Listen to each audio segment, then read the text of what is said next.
नमस्कार, हमारे IGNOU audio books channel पर आपका स्वागत है। इंदिरा गांधी राष्ट्रीय मुक्त विश्वविद्यालय, school of translation studies and training SOTST, post graduate certificate in अनुवाद एवं रूपांतरण में स्नातकोत्तर प्रमाण पत्र PGCAR MTT 032 अनुवाद, रूपांतरण एवं मुद्रित माध्यम, खंड 2 मुद्रित माध्यम एवं रूपांतरण, इकाई 6 समाचारों का रूपांतरण। 6.0 उद्देश्य। प्रस्तुत इकाई का अध्ययन करने के बाद आप समाचार की अवधारणा और आयामों से परिचित हो सकेंगे, समाचारों के संग्रहण और उसमें अनुवाद की भूमिका को जान सकेंगे, समाचारों के अनुवाद की प्रक्रिया में रूपांतरण की स्थिति से अवगत हो सकेंगे, समाचार संपादन की अनिवार्यता और संपादक की भूमिका के महत्व को समझ सकेंगे, संपादन और रूपांतरण कर्म में अनुवादक एवं संपादक की अंतर्संबंधित भूमिकाओं से परिचित हो सकेंगे। 6.1 प्रस्तावना। मुद्रित माध्यमों के विविध क्षेत्रों में रूपांतरण पर विचार करते समय हमारा ध्यान सबसे पहले जिस क्षेत्र की ओर जाता है वह है समाचार। वैसे तो जनसंचार के किसी भी माध्यम और विशेष तौर पर मुद्रित माध्यम के संदर्भ में विचार करें तो समाचार को इसका प्राणतत्व कहा जाता है। समाचार जनसंचार माध्यमों का मूल आधार हैं।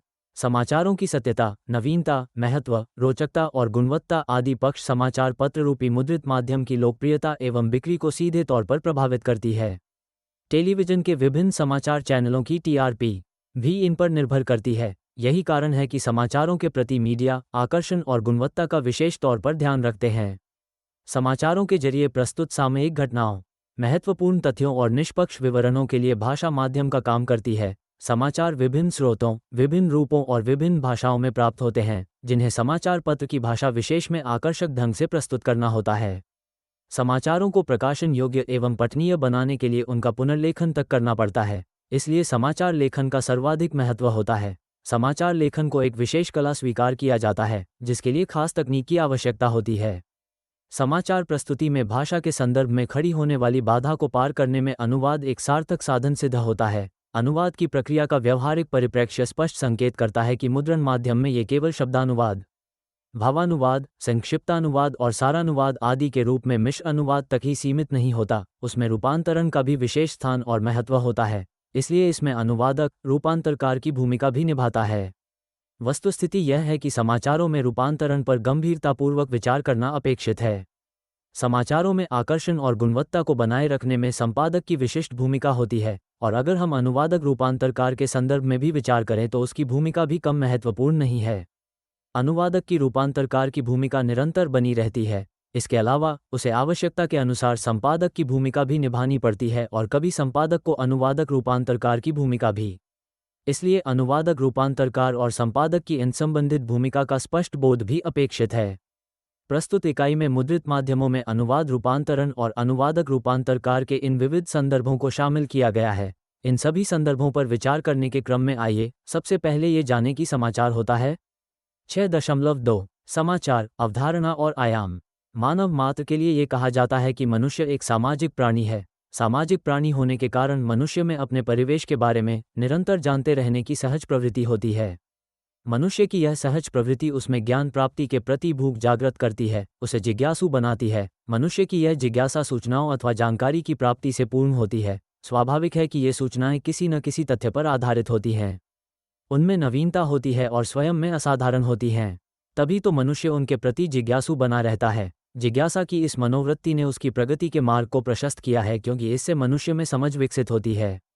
व्यक्ति में समझ विकसित करने की दृष्टि से सूचनाओं अथवा जानकारियों की नितांत आवश्यकता होती है। सूचना अथवा जानकारी का दूसरा नाम समाचार है। उल्लेखनीय है कि यह जानकारी राजनीतिक, सामाजिक, आर्थिक आदि किसी भी विषय से संबंधित हो सकती है। लेकिन प्रमुख बात यह रहती है कि व्यक्ति उसके बारे में पहले से कुछ नहीं जानता, लेकिन वह महत्वपूर्ण, रोचक, उत्तेजक अथवा परिवर्तन की सूचक होती है। स्वाभाविक है कि ऐसी नई सूचनाओं या फिर कहा जा सकता है कि घटनाओं, तथ्यों या विचारों का आकर्षक एवं निष्पक्ष विवरण अधिकतम लोगों की जिज्ञासा शांत कर उसे संतुष्ट करने का आधार सिद्ध होता है। समाचार शब्द की व्युत्पत्ति सम आप चर घन से हुई है, जिसका अर्थ है सम्यक अथवा समान आचार व्यवहार और आचरण है। इसलिए सम्यक आचरण के अनुरूप निरपेक्ष भाव से दी गई सूचना समाचार है।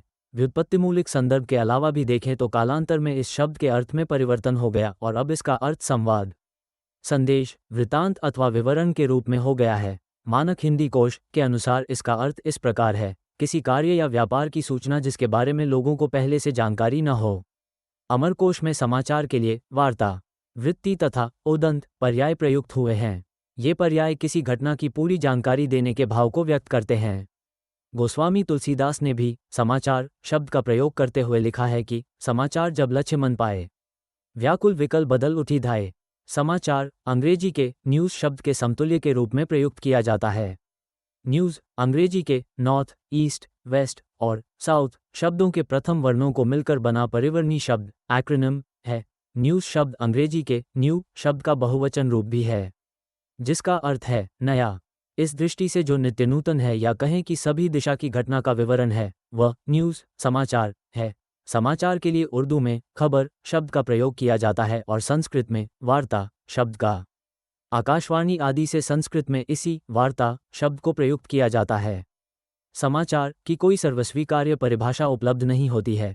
इसके बावजूद पारिभाषिक शब्द के रूप में समाचार के अर्थ और आयामों को समझने के लिए विभिन्न विद्वानों के विचारों पर विचार करना उपयुक्त होगा।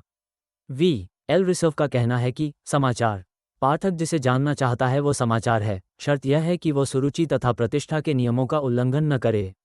मैन्सफील्ड के अनुसार कोई भी समाचार घटना नहीं, घटना का विवरण है जो उनके लिए लिखा जाता है जिन्होंने उसे देखा नहीं है। इसी प्रकार प्रो. विलियम जी. ब्लेयर के अनुसार अनेक व्यक्तियों की अभिरुचि जिस सामयिक बात में हो वो समाचार है। टर्नर कॉलरिज का कहना है कि खबर वो सूचना है जो आपको आज मिलती है और इससे पहले आप उससे बेखबर थे। इसी प्रकार के विचार व्यक्त करते हुए फटनर कॉलेज का कहना है कि वो सभी कुछ जिससे आप कल तक अनभिज्ञ थे समाचार है। और वुल्सले तथा कंपबेल के विचारों को व्यक्त किया जाए तो उनका कहना है कि समाचार किसी वर्तमान विचार, घटना या विवाद का ऐसा विवरण है जो उपभोक्ताओं को आकर्षित करता है।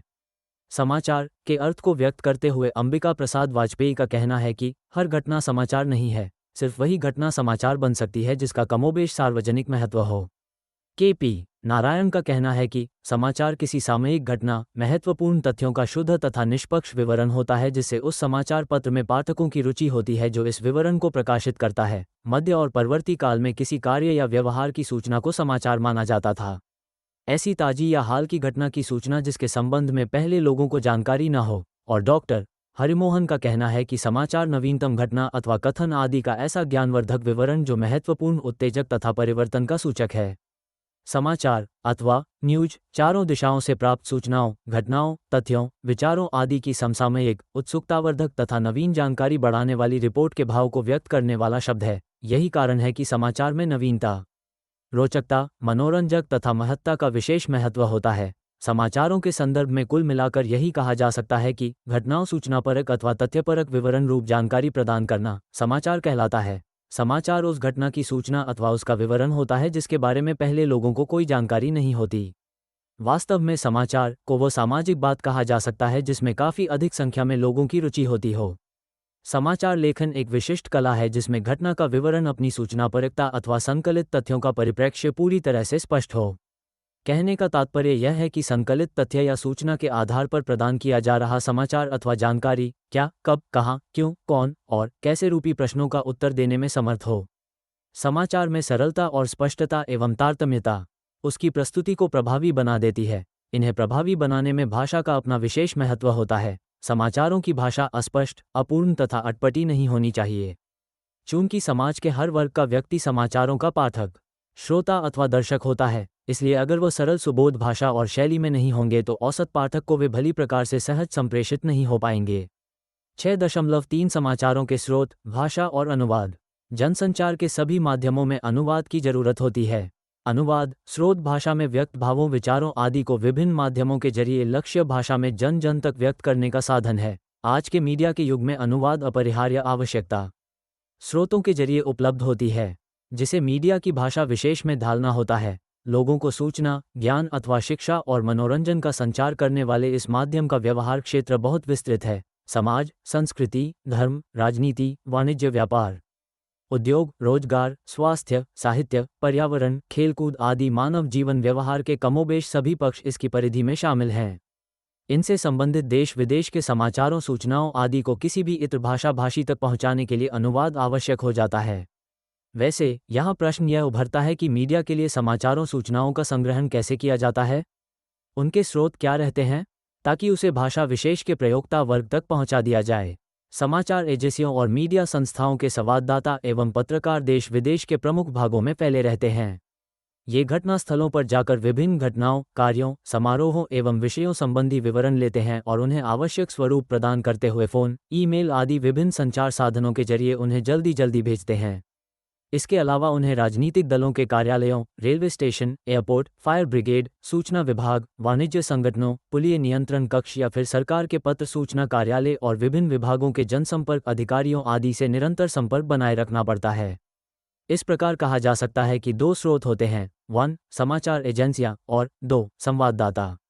विभिन्न स्रोतों से प्राप्त सूचना अथवा समाचार आदि को एकत्र कर संकलित करने के लिए संचार माध्यम आमतौर पर निजी संवाददाताओं, समाचार एजेंसियों और प्रेस विज्ञप्तियों पर निर्भर करता है। भारत में press trust of India (PTI), United news of India (UNI), Hindustan समाचार और समाचार भारती आदि समाचार एजेंसियां हैं। इसके अलावा पत्र सूचना कार्यालय प्रेस इन्फॉर्मेशन ब्यूरो भी इनका प्रमुख स्रोत होता है। सूचना को प्रसारित करने के लिए संवाददाता सम्मेलन, पत्रकार सम्मेलन, पत्र प्रतिनिधि सम्मेलन या प्रेस कॉन्फ्रेंस आयोजित की जाती हैं। वैश्विक पटल पर अमेरिकी agency UPI, United press international और AP, एसोसिएटेड प्रेस, इंग्लैंड की एजेंसी राइटर, फ्रांसीसी agency agency France press AFP और रूसी एजेंसी TASS आदि विशेष तौर पर उल्लेखनीय हैं। विभिन्न स्रोतों से प्राप्त सूचनाओं के भाषिक स्तर पर विभिन्नता दिखाई देती है क्योंकि प्राप्त जानकारी संवाद एजेंसी की भाषा में या स्थानीय मूल भाषा में और विदेशों के संदर्भ में वहां की भाषा में प्राप्त हो सकती है। प्राप्त समाचार जानकारी आदि का संपादन और आवश्यकता के अनुसार अपनी लक्ष्य भाषा में अनुवाद करके समाचार एजेंसियां उनका व्यावसायिक उपयोग करते हुए उन्हें विभिन्न संचार माध्यमों को उनके उपयोग के लिए भेजती हैं। समाचार एजेंसियों के द्वारा अपनाई जाने वाली अनुवाद की यह प्रक्रिया बहुभाषी देशों में ही नहीं, अमेरिका, इंग्लैंड, रूस और फ्रांस आदि जैसे देशों की बहुभाषी अंतर्राष्ट्रीय समाचार एजेंसियों द्वारा भी अपनाई जाती है। यही स्थिति क्षेत्रीय भाषाओं की समाचार एजेंसियों की भी रहती है। समाचारों का संपादन और अनुवाद संचार माध्यम विशेष अर्थात मुद्रित माध्यम, श्रव्य माध्यम और दृश्य श्रव्य माध्यम के अनुरूप किया जाता है क्योंकि प्रत्येक में माध्यम समाचार प्रस्तुति का अपना विशिष्ट ढंग है। जैसे मुद्रित माध्यम का संबंध समाचार पत्र आदि के पठन से है तो श्रव्य माध्यम का रेडियो के श्रवण से और तीसरे माध्यम का संबंध टेलीविजन से है। 6.4 समाचारों के अनुवाद की प्रक्रिया में रूपांतरण। एक अवधारणा के रूप में आपको ये स्पष्ट है कि अनुवाद करते समय आमतौर अनुवादक मूल भाषा सामग्री के अर्थ के बोध के लिए उसका विश्लेषण करता है। विश्लेषित भाव का अपने मन में ही दूसरी भाषा में अंतरण करता है और फिर उसे लक्ष्य भाषा में मौखिक या लिखित रूप में व्यक्त करते हुए उसका पुनर्गठन करता है। लेकिन जनसंचार माध्यमों में अनुवादक से और भी अपेक्षा की जाती है क्योंकि विभिन्न स्रोतों से प्राप्त होने के कारण समाचारों आदि का रूप अलग अलग हो जाता है। इसलिए उन्हें अपनी जरूरत के हिसाब से संपादित कर प्रस्तुत करना होता है। संपादन की इस प्रक्रिया में मूल पाठ को समाचार को क्या, कब, क्यों, कहाँ, कौन और कैसे के आधार पर क्रम व्यवस्थित किया जाता है।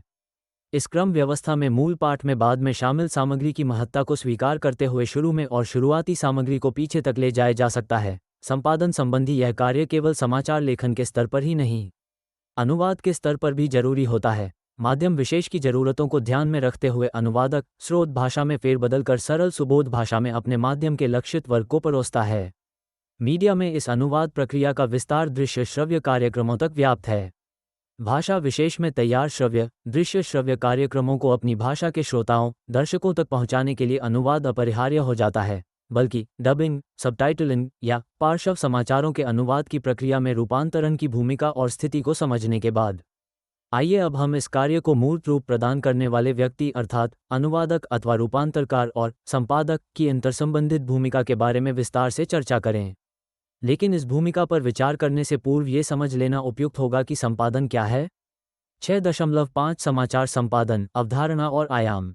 मीडिया के जरिए जनसामान्य तक सूचना, ज्ञान और मनोरंजन को सिलसिलेवार ढंग से प्रस्तुत करना अपेक्षित होता है, तभी वह सूचना समाज के हर वर्ग के उपयोक्ता वर्ग को सहज रूप से संप्रेषित हो पाती है और लक्षित दर्शक, पाठक अथवा श्रोता वर्ग को उसका बोध हो पाता है, भले ही वह कार्य संपादक के द्वारा किया गया हो या फिर अनुवादक द्वारा। इस आधार पर विचार प्रश्न ये है कि जनसंचार माध्यमों में संपादक और अनुवादक द्वारा निभाई जाने वाली अपनी अपनी भूमिकाओं में कोई अंतर्संबंध है।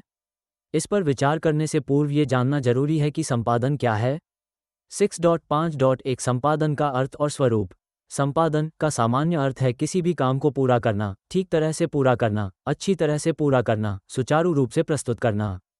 इस प्रस्तुतिकरण के अंतर्गत लिखित पाठ की भाषा वर्तनी कथ्य के आलोक में भाव संवेदना तथा उनकी प्रस्तुति को सिलसिलेवार ढंग से व्यवस्थित करना शामिल है। स्वाभाविक है कि इन कार्यों को संपन्न करते समय मूल पाठ में संशोधन, परिवर्धन अथवा परिवर्तन किया जाता है। सिर्फ इतना ही नहीं, किसी भी अंश विशेष को हटा देना अथवा उसमें थोड़ा बहुत जोड़ना तक का काम भी किया जा सकता है। वास्तव में पाठ का संपादन कर उसे प्रकाशन योग्य बनाना प्रकाशन पूर्व परिष्करण प्रक्रिया है।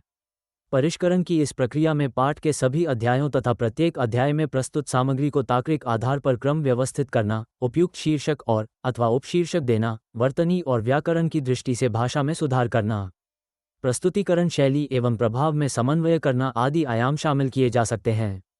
इस आधार पर पुस्तक अथवा पत्रिका आदि के संदर्भ में संपादन के अर्थ पर विचार करें तो ये कहा जा सकता है कि पुस्तक या पत्रिका को मुद्रण योग्य अथवा प्रकाशन योग्य बनाना। इस प्रक्रिया का मूलभूत उद्देश्य ये रहता है कि रचना या कृति पाठकों के विचारों, भावों अथवा संवेदनाओं को बेहतर तरीके से व्यक्त कर सके और उसकी सहज संप्रेषिता उन्हें प्रभावित कर सके। संपादन के इस सामान्य अर्थ के आलोक में यदि मीडिया में संपादन पर विचार करें तो वहाँ यह अर्थ व्यक्त करता है कि घटनाओं के विवरण के रूप में प्रदान की जा रही जानकारी या समाचार क्या, कब, कहाँ, क्यों, कौन और कैसे रूपी प्रश्नों का उत्तर देने योग्य हो।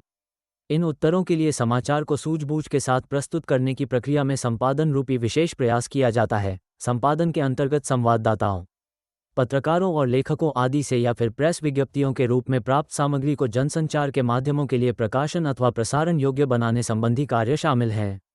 पत्रकारिता संदर्भ कोश के अनुसार संपादन की इस प्रक्रिया में अभीष्ट मुद्रणीय सामग्री का चयन, क्रम निर्धारण, मुद्रणानुरूप संशोधन, परिमार्जन, साज सज्जा तथा उसे प्रकाशन योग्य बनाने के लिए अन्य प्रक्रियाएं आवश्यकता पड़ने पर सामग्री से संबंधित प्रस्तावना, पृष्ठभूमि संबंधी वक्तव्य अथवा टिप्पणी आदि प्रस्तुत करना भी संपादन के अंतर्गत आता है। स्पष्ट है कि जनसंचार के मुद्रित माध्यम को ध्यान में रखते हुए व्यक्त किया गया संपादन का अर्थ बताता है कि यह समाचार पत्र, पुस्तक अथवा पत्रिका आदि के संदर्भ में और मुद्रित रूप में शामिल किए जाने वाले पाठ या पाठ सामग्री आदि में काट छांट कर उसे प्रकाशन या प्रसारण करने योग्य बनाना है।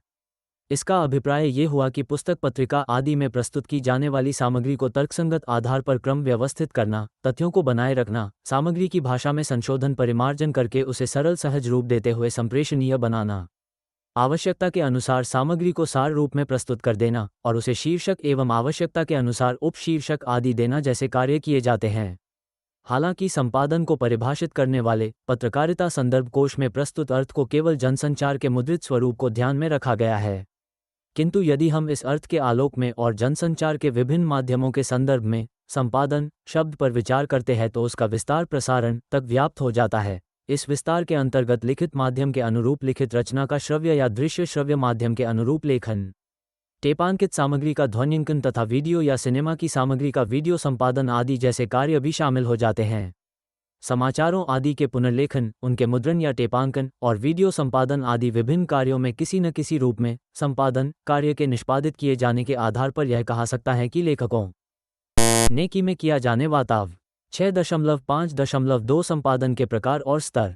संपादन कार्य अनेक प्रकार का और अनेक स्तरों का होता है, जैसे समाचार माध्यम, मुद्रित, श्रव्य, दृश्य श्रव्य माध्यम की दृष्टि से संपादन, शीर्षक, आमुख आदि समाचार तत्वों की दृष्टि संपादन, विषयगत और भाषागत संपादन, नीतिगत संपादन तथा तकनीकी दृष्टि से संपादन आदि।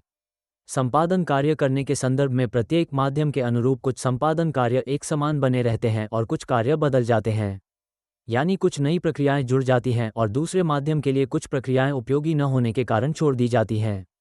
उदाहरण के लिए समाचार पत्र पत्रिकाओं के संपादन में मुद्रित की जाने वाली मुद्रित माध्यमों के फ़ॉन्ट साइज, बोल्ड, इटैलिक आदि का अपना विशेष महत्व और स्थान है, जबकि इलेक्ट्रॉनिक माध्यमों के लिए इन पक्षों का कोई महत्व नहीं है। दूसरी ओर टेलीविजन आदि पर दिखाए जाने वाले किसी दृश्य को श्रव्य माध्यम, रेडियो या मुद्रित माध्यम के जरिए प्रस्तुत करने के लिए शब्द जाल बुनकर उस दृश्य की सजीव छवि निर्मित करने का प्रयास अपेक्षित होता है। 6.5.3 संपादन कर्म की अनिवार्यता और संपादक की भूमिका। जनसंचार माध्यमों के जरिए लिखित, मौखिक अथवा दृश्य रूप में प्रस्तुत सामग्री संपादित करके परोसी जाती है। वास्तव में संपादन जनसंचार का अनिवार्य और अपरिहार्य घटक है। इसके बिना सार्थक जनसंचार संभव नहीं है। संपादन संबंधी कार्य को निष्पादित करने में अनेक व्यक्तियों अथवा कर्मचारियों का सहयोग एवं सार्थक भूमिका का विशेष महत्व है। संपादन वास्तव में एक ऐसी कला है जिसमें कलाकार, संपादक के गुण, प्रतिभा, सर्जनात्मकता और निजीपन दिखाई देते हैं। संपादन विस्तृत और व्यापक आयाम वाला कार्य है जिसे कोई अकेला व्यक्ति पूरा नहीं कर सकता। इसलिए इस कार्य को संपन्न करने में विभिन्न स्तरों पर लोगों का सहयोग लिया जाता है। संपादन से संबंधित सभी व्यक्ति एक टीम के रूप में काम करते हैं। संपादन से जुड़े लोगों का प्रमुख संपादक कहलाता है और सामग्री के प्रस्तुतिकरण के क्रम में उसके साथ उप संपादक, सहायक संपादक, स्थानीय संपादक आदि विभिन्न पदों पर काम करने वाले सदस्य होते हैं। सामग्री को जनसंचार के माध्यमों के लिए प्रकाशन अथवा प्रसारण योग्य बनाने के लिए इस छोटे से लगने वाले कार्य संपादन को पूरा करने में सामग्री के प्रस्तुतिकरण से जुड़े और विभिन्न पदों पर काम करने वालों को बड़ी सजगता, कर्मठता तथा सक्रियता के साथ काम करते हुए बहुत ही सीमित समय में सारा काम निपटाना होता है। संपादन कार्य करने वाले व्यक्ति में भावों की प्रकृति का पूर्ण ज्ञान होना आवश्यक होता है। संपादन करते समय संपादक किसी भी सामग्री का गंभीरता से पठन करते हुए मूल सामग्री के जरिए व्यक्त भावों और अर्थों और संदेशों का विश्लेषण करता है। इस दौरान वह विषय वस्तु और भाषा का शब्द, वाक्य एवं शैली के स्तर पर संपादन कर उसे संप्रेषण योग्य बनाता है। इस प्रक्रिया में वो कुछ अनावश्यक चीज़ों को हटाता है, अनुसार काट छांट कर करता है तथा भाषा को सरल, सुबोध और ल्यात्मक बनाता है। इसके साथ साथ उसे प्रस्तुतिकरण संबंधी कार्य को भी संपन्न करना होता है। संक्षेपतः संपादक नवसृजन कार्य करता है। हमें ये भी ध्यान रखकर चलना होगा कि इन प्रयासों को पूरा करने मात्र से ही संपादन कार्य संपन्न नहीं हो जाता है, क्योंकि संपादन कर्म क्षेत्र स्वयं में बहुआयामी है। हालांकि संपादक के गुण एवं योग्यताओं आदि संबंधी कोई सर्वमान्य मानदंड निर्धारित नहीं है, लेकिन उसका बहुआयामी कर्म क्षेत्र संपादन योग्यता के साथ साथ उसके कार्य क्षेत्र में अन्य पक्ष भी जोड़ देता है। संपादन के साथ साथ प्रबंध व्यवस्था जैसे आयाम भी जुड़े नजर आते हैं और साथ ही प्रकाशन अथवा प्रसारण संबंधी तकनीकी ज्ञान भी अपने इस ज्ञान के बल पर संपादनकर्मी प्रूफ संशोधन और माध्यम के आधार पर सामग्री का तकनीकी तौर पर संपादन कर्म कर पाने योग्य हो पाता है। संपादन कार्य करने वाला व्यक्ति अपने पाठकों के प्रति जिम्मेदार होता है और आर्थिक, राजनीतिक, सामाजिक आदि विभिन्न विषयों की जानकारी से संपन्न होता है। संपादन कार्य वही व्यक्ति कर सकता है जो साहित्य, भाषा के बारे में अच्छी जानकारी रखता है। संपादन करने वाले व्यक्ति को मीडिया की भाषा की जानकारी होना जरूरी है। संपादन कार्य में संपादक अपनी रचनात्मकता और प्रस्तुतिकरण की समझ से संपादन कार्य करता है। संपादक के इस भाषा कर्म का विस्तार हमें अनुवाद के रूप में नजर आता है, यानी मीडिया से संबद्ध व्यक्ति का संपादन और अनुवाद कर्मशील होना भी अपेक्षित होता है। संपादक की इस अनुवाद कर्मशीलता पर विचार करने के क्रम में पहले मीडिया में अनुवादक की भूमिका एवं स्थान पर संक्षेप में विचार करना उपयुक्त होगा। 6.6 संपादन और अनुवाद रूपांतरण कर्म भूमिकाओं के स्तर जनसंचार माध्यम किसी भी भाषा विशेष के जनसामान्य को सूचना, शिक्षा और मनोरंजन को संप्रेषित करने का साधन है। इस संप्रेषण को प्रभावी ढंग से संपन्न करने के लिए किसी न किसी संदेश का होना अनिवार्य होता है, तभी वह प्रेषक और प्रेषिती के बीच संवाद का सेतु कायम करने का आधार बनता है। जनसंचार के विविध माध्यम विभिन्न स्रोतों से संदेश एकत्रित करके संप्रेषण करते हैं। स्वाभाविक है कि किसी भी प्रकार के समाचार, संदेश या जानकारी किसी एक भाषा विशेष में प्राप्त होती है। वह भाषा देश के संदर्भ में प्रांतीय या क्षेत्रीय भाषा हो सकती है या फिर विश्व के किसी भी देश की भाषा। विश्व की भाषाओं के परिप्रेक्ष्य में देखें तो भारत में सूचनाओं का आगमन आमतौर पर अंग्रेजी भाषा के माध्यम से होता है, जिसका देश की प्रमुख भाषा हिंदी और अन्य भारतीय भाषाओं में अनुवाद किया जाता है। अनुवाद का ये कार्य आमतौर पर समाचार एजेंसियों आदि के स्तर पर किया जाता है और इसे संपन्न करता है स्रोत और लक्ष्य भाषा का जानकार व्यक्ति अर्थात अनुवादक। चूंकि अनुवाद कार्य के अंतर्गत किसी संपन्न किए गए कार्य अर्थात सृजन को दूसरी भाषा में प्रस्तुत किया जाता है, इसलिए इसे अनुसृजन भी स्वीकार किया जाता है। बल्कि स्थिति यह भी होती है कि संप्रेषणीयता की प्रभाविता को बनाए रखने के लिए अनुवादक को रूपांतरकार की भूमिका भी निभानी पड़ती है। वैसे अनुवादक और रूपांतरकार की कार्यकुशलता का मूलभूत आधार एक जैसा होता है, मूल रचना के भावबोध, कवित्व, कथानक, सामग्री, सौंदर्य, लालित्य आदि को लक्ष्य भाषी पाठक वर्ग के समक्ष प्रस्तुत करना। योजक चिन्ह डॉट। वहीं दूसरी ओर हम ये भी देखते हैं कि स्वतंत्र पत्रकार अथवा समाचार एजेंसियों के संवाददाताओं आदि को सूचना या जानकारी ब्यौरा देना होता है। इसके लिए उन्हें समाचार लेखन कर्म करना पड़ता है और अनुवाद तक भी करना पड़ जाता है। खास तौर पर क्षेत्रीय भाषाओं के समाचारों को एजेंसी में प्रयुक्त होने वाली प्रमुख भाषा प्रस्तुत करने के लिए वह अनुवाद भी करता है, समाचार का संपादन भी करता है और संक्षेपण तक करता है।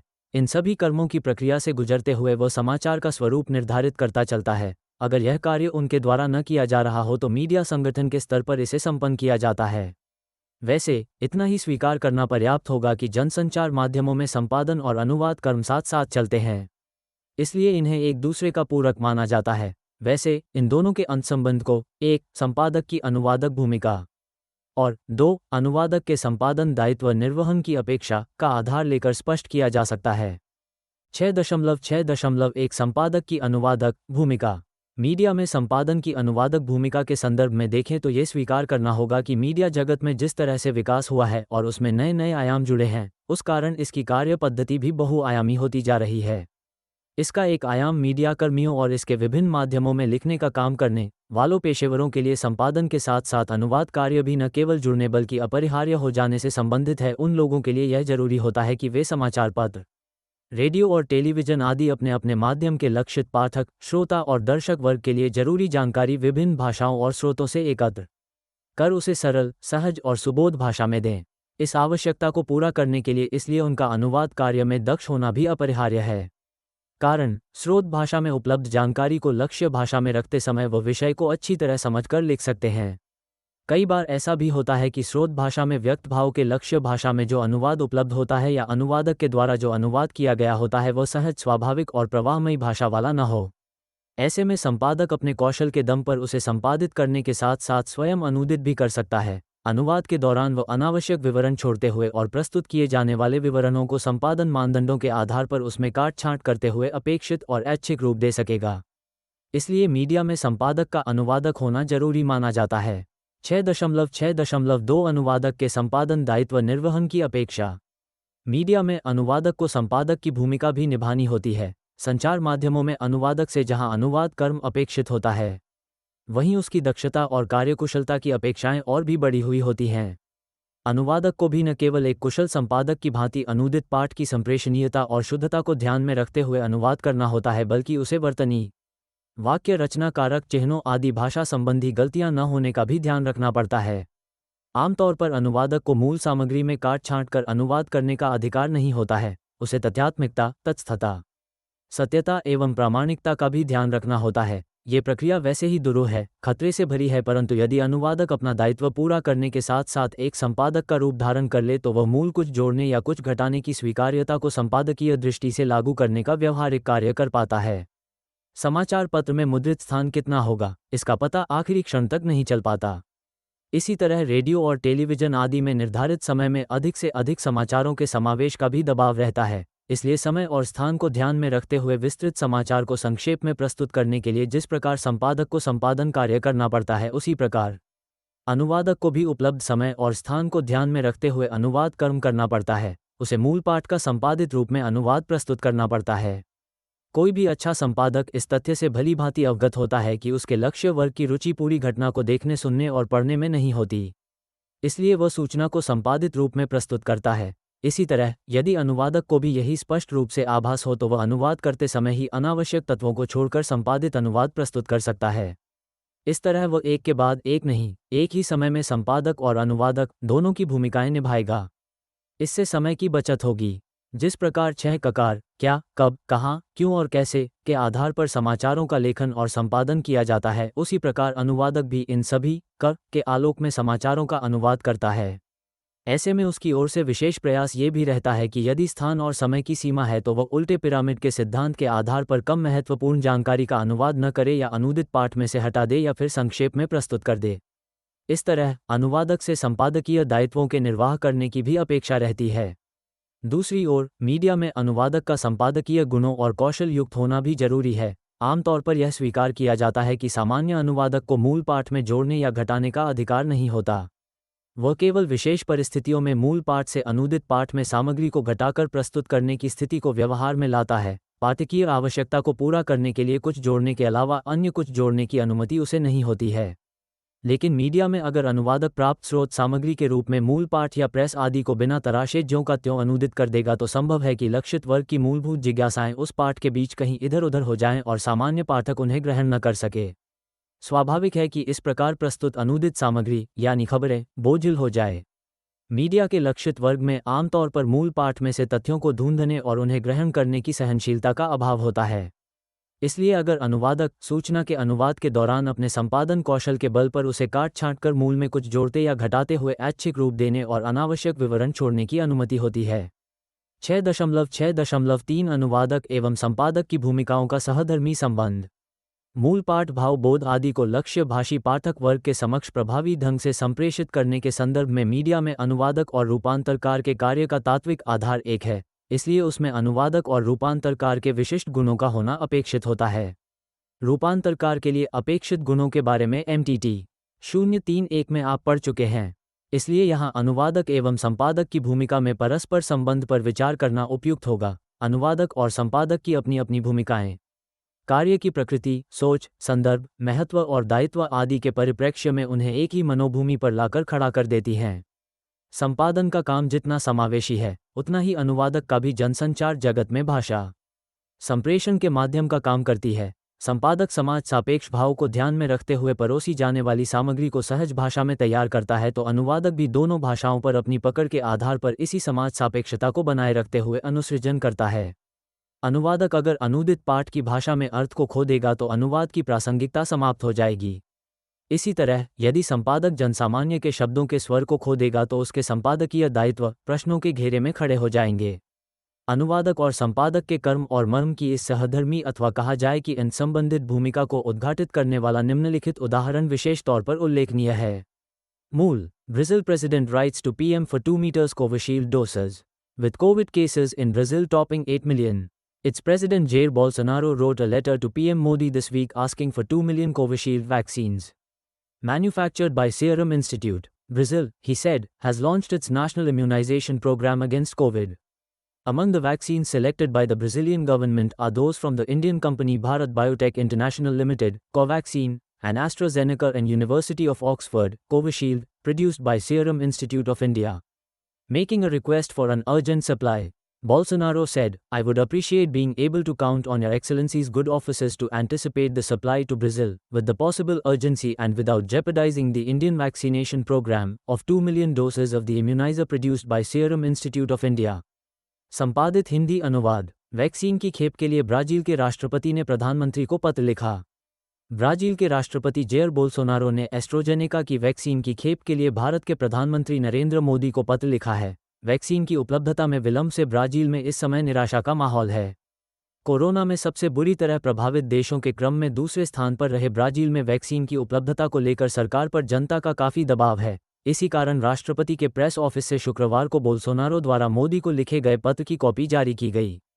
इस पत्र में भारत से जल्द वैक्सीन की 20 लाख डोज उपलब्ध का आग्रह किया गया है। मान लीजिए कि मूल सामग्री का अनुवादक ने संपादक की भूमिका निभाते हुए ये संपादित हिंदी अनुवाद किया होगा या फिर संपादक ने अनुवादक के रूप में अपनी सार्थक भूमिका निभाई होगी। पहले ही वाक्य में asking for 2 million Covishield vaccines manufactured by serum institute का भी उल्लेख मिलता है, लेकिन संपादित हिंदी अनुवाद में इस मंतव्य का अंतिम अनुदित अनुच्छेद में अंशतः उल्लेख किया गया है।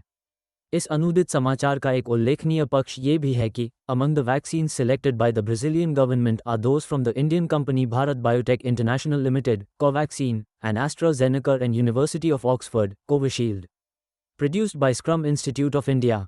वाक्य का शब्दानुवाद या भावानुवाद करने के स्थान पर सारानुवाद करते हुए पहले अनुच्छेद में मात्र एस्ट्राजेनेका की वैक्सीन की खेप शब्दों के जरिए कथ्य को व्यक्त किया है, मूल में प्रस्तुत शेष जानकारी को छोड़ दिया है।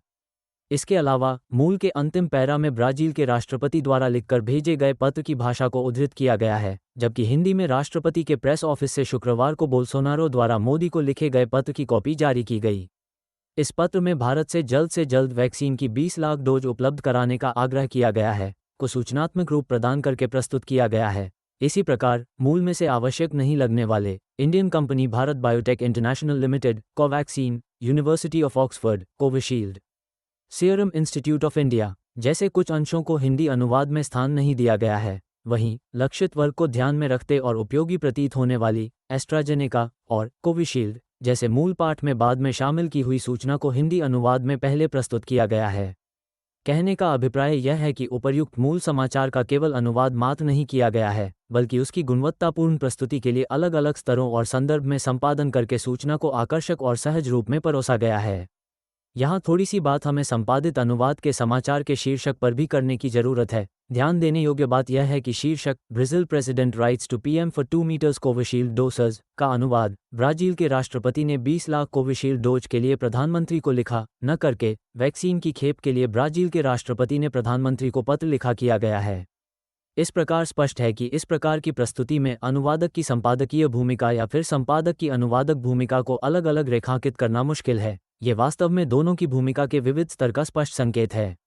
इसी प्रकार के एक और संपादित अनुवाद को उदाहरण के तौर पर देखिए। SCO meet yielded good results China. The Delhi SCO, Shanghai Cooperation Organization, heads of government. Meeting yielded good outcomes and sent positive signals, China said on Tuesday. The Chinese Foreign Ministry also said China will continue working with all parties to implement the consensus reached at this meeting. Chinese Premier Li Keqiang on Monday attended the virtual meeting of the 8-member group which was also addressed by Vice President M. Venkaiah Naidu. संपादित अनुवाद। चीन का दावा, SCO बैठक में भारत से सकारात्मक संकेत। चीन ने कहा है कि शंघाई सहयोग संगठन एससीओ की सरकारों के प्रमुखों की वर्चुअल बैठक में मेजबान भारत की ओर से कई सकारात्मक संकेत दिए गए हैं। चीन के प्रधानमंत्री ली कीपांग ने सोमवार को इस बैठक में शिरकत की। इसमें ब्लॉक के 8 सदस्य शामिल हुए और उपराष्ट्रपति एम वेंकैया नायडू ने बैठक को संबोधित किया। चीनी विदेश मंत्रालय के प्रवक्ता ने कहा कि हाल की एससीओ बैठकों के निष्कर्षों को अमल में लाने पर विचार किया गया। अंत में यही कहा जा सकता है कि मीडिया में अनुवादक केवल एक भाषा सामग्री को दूसरी भाषा सामग्री का रूप प्रदान करने वाले व्यक्ति, अनुवादक, की भूमिका बंधा नहीं रहता है। मीडिया की जरूरत को पूरा करने के लिए अनुवाद के अलावा रूपांतरण तक करता है और साथ ही उसे संपादक की भूमिका भी निभानी पड़ती है। यही स्थिति संपादक की भी होती है, जिसे संपादन के साथ साथ अनुवाद एवं रूपांतरण कर्म तक करना पड़ जाता है। समय और स्थान की सीमा के कारण मीडिया जगत में अनुवादक और संपादक द्वारा एक दूसरे की इस संबंधित भूमिका को निभाने से बड़ी मदद मिलती है। इसलिए ये कहा जाता है कि मीडिया में सफल अनुवादक वही होगा जो सफल संपादक होगा, और जो सफल संपादक होगा वह सफल अनुवादक रूपांतरकार भी अवश्य होगा। वास्तविकता यह है कि अनुवादक और संपादक दोनों का मर्म एक समान है। अगर मर्म समान है तो कार्यशीलता तत्व में भी यह समानता नजर आएगी। दोनों का मूल भाव समाज के सापेक्ष या भाव को उसके नज़दीक लाकर खड़ा करना है। दोनों को ही अपने सार्थक प्रयत्नों के द्वारा सामाजिक दायित्व का निर्वाह करना पड़ता है। जब दोनों अपने दायित्व का निर्वाह करते हैं तो सफल अनुवादक सफल संपादक तक कहला सकता है। दोनों की एक ही मनोभूमि संपादक से नवसृजन कराती है और अनुवादक से अनुसृजन, अनुवाद चिंतन में अनुसृजन का विस्तार नवसर्जन तक है। इसलिए मीडिया में अनुवादक और संपादक एक ही सिक्के के दो पहलू हैं, मूलतः नवसर्जक ही हैं। 6.7 सारांश। समाचार, जनसंचार और विशेष तौर पर मुद्रित माध्यमों का प्राण तत्व है। ये मीडिया हाउस के अस्तित्व और प्रसिद्धि का प्रमुख आधार है। इसीलिए समाचारों के प्रति आकर्षण और गुणवत्ता को बनाए रखने के संदर्भ में विशेष ध्यान दिया जाता है। भाषा विशेष में समाचार प्रस्तुत करना स्वयं में विशिष्ट कला है और इस कला का निखरा समाचार संपादन के स्तर पर नजर आता है। भाषा की बाधा अनुवाद के जरिए पार की जाती है और अनुदित समाचारों की आकर्षक एवं गुणवत्तापूर्ण प्रस्तुति में रूपांतरण की विशिष्ट भूमिका और स्थान है।